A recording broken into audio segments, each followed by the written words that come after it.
नमस्कार दोस्तों, कैसे हैं आप। आशा करता हूँ आप खुश और खुशहाल होंगे। मैं आपको कहानियाँ सुनाता हूँ। यदि आप मेरे चैनल पर नए हैं, कृपया लाइक, सब्सक्राइब और शेयर करना न भूले। तो आइए चलते हैं एक नई कहानी की ओर। 4 पंक्तियों में रामायण कहानी। गोनू झा अभी जगे ही थे कि 4 नवयुवक उनके घर पहुँचे और गोनू झा के दरवाजे पर दस्तक दी। गोनू झा मन ही मन भुनभुनाए, न जाने कौन आ गया। इतने सवेरे बिस्तर से उतरकर उन्होंने दरवाजा खोला तो देखा दरवाजे पर 4 अजनबी युवक खड़े हैं। देखने से बदहवास से लग रहे युवकों पर गोनू झा ने प्रश्नसूचक दृष्टि डाली और पूछा, क्या बात है। चारों युवकों में से एक युवक ने कहा, हमें पंडित जी से मिलना है। गोनू झा ने पूछा, पंडित जी मतलब गोनू झा। युवक ने कहा, जी हाँ जी हाँ। गोनू झा ने कहा, मैं ही गोनू झा हूँ, कहिए क्या काम है मुझसे। इतना सुनना था कि चारों युवक दंडवत की मुद्रा में आ गए। उनके इस अभिवादन से गोनू झा ने इतना तो अवश्य भाप लिया कि ये युवक उनसे कोई सहायता लेने आए हैं। उन्होंने युवकों को अपने कमरे में बुला लिया और उन्हें बैठने के लिए कहकर पूछा, यदि मैं स्नान ध्यान से निवृत्त होकर आप लोगों से बातें करूं तो। युवकों ने विनम्रता से कहा, जी हाँ पंडित जी, हम लोग प्रतीक्षा कर लेंगे, आप स्नान ध्यान से निवृत्त हो लें। थोड़ी देर बाद ही स्नान ध्यान से निवृत्त होकर गोनू झा ने युवकों से पूछा, बताओ भाई, क्या बात है, कहाँ से आए हो और मुझसे क्या चाहते हो। युवकों ने उन्हें बताया, पंडित जी हम चारों कवि हैं, हम सबके माता पिता हम लोगों को निकटू समझते हैं। हम लोगों ने सुना था कि मिथिला नरेश कवियों का सम्मान करते हैं, इसलिए हम चारों ने मिलकर एक कविता बनाई और मिथिला नरेश को सुनाने के लिए दरबार में गए। महाराज ने हमें मिलने का अवसर तो दे दिया, मगर कविता सुनने के बाद हमें डांटकर भगा दिया। हम बेहद अपमानित होकर वहाँ से लौट आए। हम लोगों को एक दरबारी ने बताया कि आप भी कवि हैं और जैसी कविता आप करते हैं वैसी ही कविता हमने भी की है। आपकी कविता सुनकर आपको महाराज ने पुरस्कृत किया था, जबकि हमारी कविता सुनकर उन्होंने हमें भाग जाने को कहा। उसी दरबारी ने हमें बताया कि आप ही हमारी कविता का भाव समझ सकते हैं और महाराज को हमारी कविता के गूढ़ार्थ समझा सकते हैं। गोनू झा ने युवकों की बात ध्यान से सुनी। जब दरबारी का प्रसंग आया तो वे उत्सुक हुए कि आखिर महाराज के किस दरबारी ने उनके बारे में इन युवकों को जानकारी दी कि वे भी उनके जैसी ही कविता करते हैं। अपनी उत्सुकता शांत करने के लिए उन्होंने युवकों से पूछा, वह दरबारी कौन था। युवकों ने बताया, हमने तो उसका नाम नहीं पूछा। हाँ, वह विचित्रा ढंग से पगड़ी बांधे हुए था, पगड़ी से उसकी एक आंख छुपी हुई थी। गोनू झा समझ गए कि इन युवकों को काना नाई ने उनके पास भेजा है। काना नाई महाराज के दरबार में था और उन महत्वाकांक्षी दरबारियों की चौकड़ी में शामिल था जो गोनू झा से मिलते थे तथा उन्हें नीचा दिखाने का कोई अवसर नहीं खोना नहीं चाहते थे।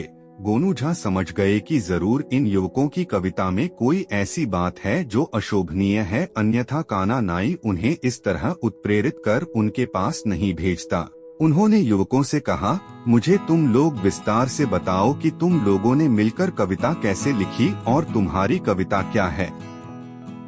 युवकों में से एक ने कहा, पंडित जी अब तो कविता पढ़ने का हौसला भी जाता रहा। कहा, हमने सोचा था कि कविता सुनाने के बाद महाराज से जो इनाम मिलेगा उसे ले जाकर अपने माता पिता को देंगे ताकि वे समझ सकें कि हम भी कुछ कर सकते हैं, हम निकटू नहीं हैं, हमारी भी कोई पहचान है। गोनू झा ने उसे बीच में ही टोककर कहा, यह सब रहने दो, कविता सुनाओ। तब युवकों में से एक ने कहा, पंडित जी जब हम लोग महाराज के दरबार के लिए अपने गांव से निकले तो रास्ते में एक गूलर का पेड़ मिला और मैंने एक गूलर पेड़ से टूटकर गिरते देखा। तब कविता की पहली पंक्ति बनाई, पककर गूलर गिर गयो। दूसरे युवक ने कहा, और पंडित जी मैंने राह में एक पीपल के पेड़ से पत्ते तोड़कर ले जाती एक महिला को उसी समय देखा तो अनायास ही मेरे मुंह से यह पंक्ति निकली, लायो पीपर नारी। तीसरे युवक ने कहा, पंडित जी मैंने जामुन का एक पेड़ देखा जिस पर अनगिनत जामुन फले हुए थे, तो मैंने कविता की तीसरी पंक्ति बनाई। जामुन अंत न पायो। अब चौथे युवक की बारी थी। उसने गोनू झा से कहा, हम लोग थोड़ी देर और बढ़े तो देखा कि कुछ बच्चे खेलते खेलते झगड़ने लगे। तब मैंने कविता की अंतिम पंक्ति जोड़ी, बरबस ठानो रारी। और इस तरह उनकी कविता पूरी हुई। पककर गुलर गिर गयो, लायो पीपर नारी। जामु अंत न पायो, बरबस ठानो रारी। गोनू झा समझ गए कि काना नाई ने उनका उपहास उड़ाने के लिए ही इन युवकों को उनके पास भेज दिया है। उन्होंने मन ही मन सोचा कि ऐसे तो ये युवक मूर्ख हैं, किंतु उनके मन में अपने माता पिता को प्रसन्न करने की इच्छा है। इस इच्छा के कारण ही वे महाराज के दरबार में कविता सुनाने चले गए। दूसरी तरफ कानानाई उनसे जलता है तथा उनका मजाक उड़ाने के लिए इन युवकों को उनके पास जाने के लिए प्रेरित किया है। उन्होंने मन में ठान लिया कि वे इन युवकों को महाराज से पुरस्कार दिलाकर ही रहेंगे। वे अपने साथ उन युवकों को लेकर दरबार में पहुँचे। महाराज ने जब दरबार में युवकों को देखा तो वे आग बबूला हो गए और डांटते हुए बोले, अरे तुम लोग फिर यहाँ आ गए।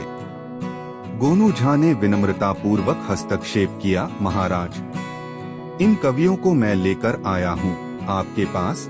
जिस समय गोनू झा यह बात कह रहे थे उस समय उनकी दृष्टि काना नाई पर टिकी हुई थी।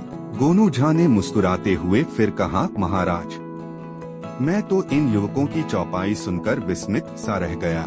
मुझे आश्चर्य है कि इतनी कम उम्र में इन युवकों ने 4 पंक्तियों में संपूर्ण रामायण की रचना कैसे कर ली।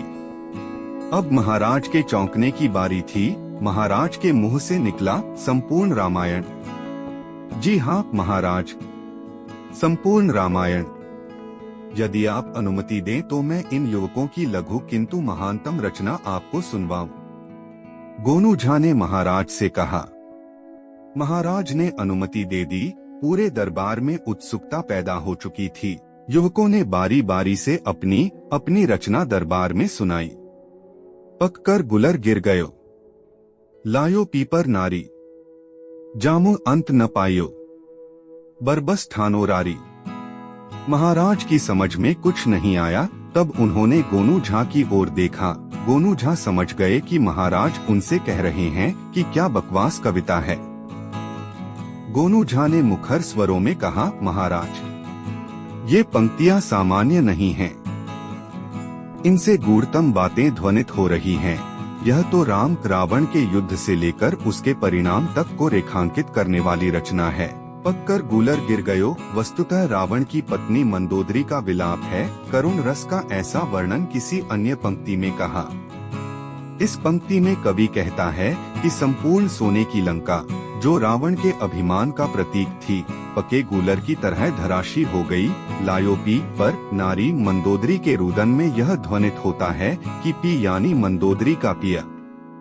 पति अर्थात रावण पर नारी अर्थात राम की पत्नी सीता को ले आया, जिसके कारण लंका का विनाश हुआ। जा मन अंत न पाइयों में भगवान श्री राम का यशोगान है कि हे मन, राम तो भगवान हैं, अनंत हैं, उनके सामर्थ्य को भला कैसे जाना जा सकता है। और महाराज कविता की अंतिम पंक्ति का अर्थ तो अब बिल्कुल साफ हो गया कि मंदोदरी विलाप करते हुए कहती है कि जिस परमेश्वर राम के मन की शक्ति की था कोई नहीं ले सकता, उससे उसके पति रावण ने बरबस दुश्मनी मोल ले ली, जिसका नतीजा हुआ कि वह आज अपने समस्त ऐश्वर्य के साथ ध्वस्त हो गया। महाराज उस कविता से तो नहीं बल्कि गोनू झा द्वारा की गई विद्वतापूर्ण विवेचना से प्रभावित हुए। उन्होंने यह भी समझ लिया कि गोनू झा इन युवकों की मदद करना चाहते हैं। इसका अर्थ है कि उन्होंने इन युवकों में कोई अच्छी बात जरूर देखी है, अन्यथा वे इन्हें लेकर दरबार में नहीं आते। ऐसा विचार कर महाराज ने युवकों को इनाम दिया। इनाम पाकर चारों युवक प्रसन्न हुए और दरबार से विदा होते समय इन युवकों ने जब गोनू झा का चरण स्पर्श किया तब गोनू झा ने आशीष देने की शैली में कहा, जाओ इनाम में मिली धनराशि अपने माता पिता को देकर प्रसन्न करो। अब घर जाकर कुछ काम की बातें सीखो, कविता से रोजी रोटी नहीं मिलती। युवकों के जाने के बाद गोनू झा ने कान्हा नाई की तरफ भरपूर दृष्टि डाली और मुस्कुराते हुए अपने आसन पर विराजमान हो गए। मिलता हूँ दोस्तों अपनी अगली कहानी के साथ।